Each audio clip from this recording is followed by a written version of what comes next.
Welcome back A plus morning. I hope कि सबको show बहुत पसंद आया होगा।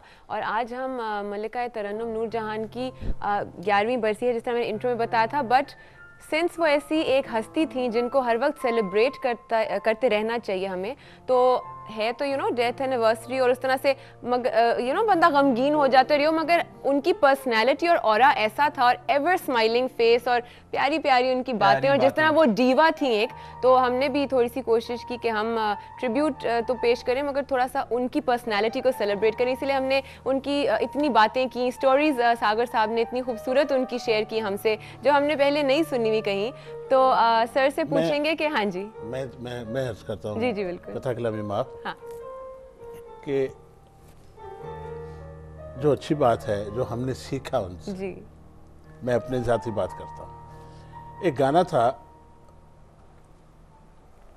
वाल खोल, ये खोलो यार, खोलें जुनेद। वाल खोल के मैदान विच आई ते बंतो दा जोड़ कोई ना। वाल खोल के मैदान विच आई ते बंतो दा जोड़ कोई ना।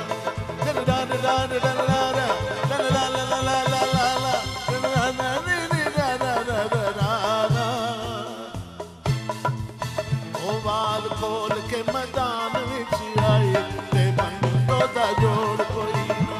जब मैं कहता था वाल खोल के मैदान में आई ते बंतो दा जोड़ कोई ना, मेरा सांस वहां तक बड़ी मुश्किल से जाता था। जब मैडम जी ने ये ट्रैक किया तो उन्होंने सबसे पहले कहा वाल खोल के मैदान में आई, पॉज दिया, बंतो दा जोड़ कोई ना, हेल्दी यार। तो ये तमीज़ सिखाई है उन्होंने कि सांस कहाँ लेना है, जो क्रेडिट बनता है उनका, बहुत बड़ी बात है ये। और ये हर आर्टिस्ट के लिए ज़रूरी है कि वो आसानी से उसको गा सके। तो ये जनाब उन्होंने ये भी बात सिखाई है।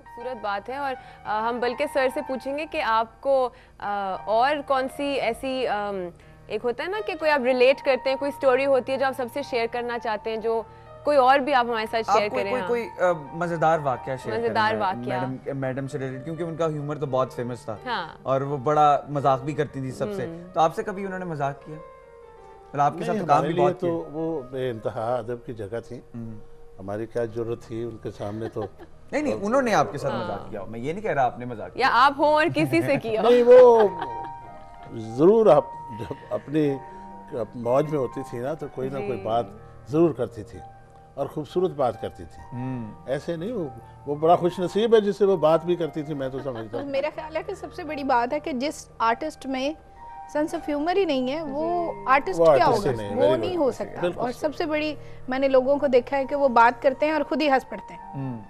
मतलब बात वो है जो आप दूसरों को हंसाएं या किसी दूसरे को मजा आए आपकी बात का। तो कई ऐसे भी मैंने लोग देखे हैं कि अपने प्रोग्राम में खुद ही आपस में बातें करते खुद ही गिर रहे होते हैं। तो जो 7 लोग बैठे होते हैं वो कहते हैं यार क्या ये बुद्धू लोग हैं जो खुद ही बात कर रहे हैं। बिल्कुल हर किसी का अपना अपना ओपिनियन होता है, और हर कोई अपने ओपिनियन के लिए बिल्कुल वो है, क्या कहते हैं, क्रेडिबल मगर हाँ देखिए जी, ठीक है। रिक्वेस्ट हो रही है कि अगर आप कुछ सुना दें कोई खूबसूरत सा गीत। तो मैडम का मैं कुछ गीत सुनाऊं उनके लिए। सब माशाल्लाह बैठे हुए हैं और इतनी खूबसूरत बातें वो कर रहे हैं, मैं उनके सामने क्या गाऊं। बड़ा ही मजा आ रहा है। आपकी बातें जो है वो उनसे मुझे भी बहुत कुछ सीखने को मिल रहा है। आपने उनसे सीखा और मुझे आपसे भी बहुत कुछ सीखने को मिल रहा है। और बल्कि मैं तो मैडम जी से मिली भी थी जब मेरा सदा हूँ अपने प्यार की मैंने गाया था। उसके बाद एक प्रोग्राम हुआ था, वहाँ पे नुसरत साहब भी और मैडम जी भी आई हुई थी। तो वहाँ पे मैंने परफॉर्म करना था सदा हूँ अपने प्यार की।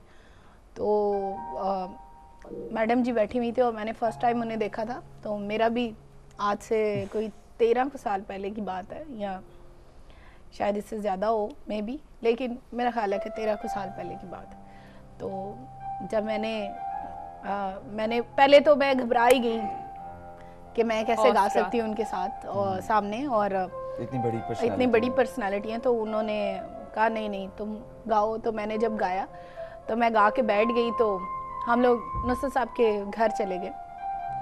तो वहाँ पे उन्होंने कहा वो नहीं वो केड़ी कुड़ी सी जिन्हें गाया, मैडम जी ऐसी कहते इधर आए ना नहीं। तू क्या ऐसे ही गाना सदामत में प्यार की? मैं क्या हाँ जी, चल फिर सुना। हाँ, तो मैंने बहुत बड़ी बात फिर गाया, तो फिर कहते कोई और भी आता है? मैंने कहा हाँ जी। मैंने वो बावरी चकोरी करे दुनिया से चोरी चोरी, तो वो बैठी हुई थी तो मैंने गाया। तो वो कहती हैं अच्छी मियाँ को कि अच्छी मियाँ ज़रा देख की कह रही है। तो मैं इतना डर गई कि मैं ना झाके तो मैं किचन में बैठ गई। मैंने कहा यार ये बड़े लोगों की महफिल है और बंदे ऐसे ऐसे कोई बात कोई ऐसी कोई हरकत ना हो जाए, क्योंकि मैं तो ना मेरा फैमिली बैकग्राउंड ऐसा था कि मैं कोई गाने को बहुत समझती थी या कोई ऐसी बातें करूं उनके साथ। तो मैं किचन में चली गई तो पता नहीं उन्हें क्या ख्याल आया, तो एकदम से कहते हैं वो कहाँ गई वो लड़की वो जो गाने गा रही थी? तो कहते हो जी मैडम जी वो किचन से उत्थे की आलू गोश्त पका रही है, उन्हें ऐसे बुलाओ। वो फिर हम लोग आ गए तो उनकी वजह फिर उन्होंने मुझे कहा कि तुम मेरी शागिर्द बन जाओ। तो मैंने कहा मैडम जी मैं तो आप मेरी वैसे ही रूहानी उस्ताद हैं, आपका गाना गा के मुझे इतनी इज्जत मिली है। तो मैं तब मेरा माइंड नुसरत फ़तेह अली खान साहब की शागिर्दी करने का था। तो मैंने कहा खान साहब मैडम जी मैं तो खान साहब की शागिर्दी जो है वो करने का सोच रही हूँ। तो उनको एकदम से गुस्सा आ गया। तो कहती हैं जे है खान साहब दे शागिर्द होना तो फिर हुण मेरे गाने नूं हथ ना लाई। मैं अपना गाना नहीं गाण दे आगे। हाँ, क्या मतलब इतनी वो उनकी मुझे ये बात अच्छी लगी, ये बात के जो अपने काम से सिंसियर होता है बंदा तो ठीक है। फिर अगर कोई बंदा इस तरह कर रहा है तो वो दूसरा बंदा भी तो यानी कि कोई इसको यूं भी ले सकता है कि बहुत एरोगेंस थी, मगर कोई इसको यूं भी ले सकता है कि बहुत ऑनेस्टी थी और सच्चाई थी कि this is how I feel. तो मैं तुम्हें बता रही हूँ साफ साफ। और आज गला बहुत मसले में है मेरा, शुक्र है कि मैं सिंगर नहीं हूँ। और हमें जाना है एक ब्रेक की तरफ, ब्रेक से वापस आएंगे तो कुछ बाय बाय कहने का मौका आएगा। और मैंने और जुनैद ने बहुत लंबे बाय बाय करने हैं आपके साथ, ठीक है? So take a break, be right back.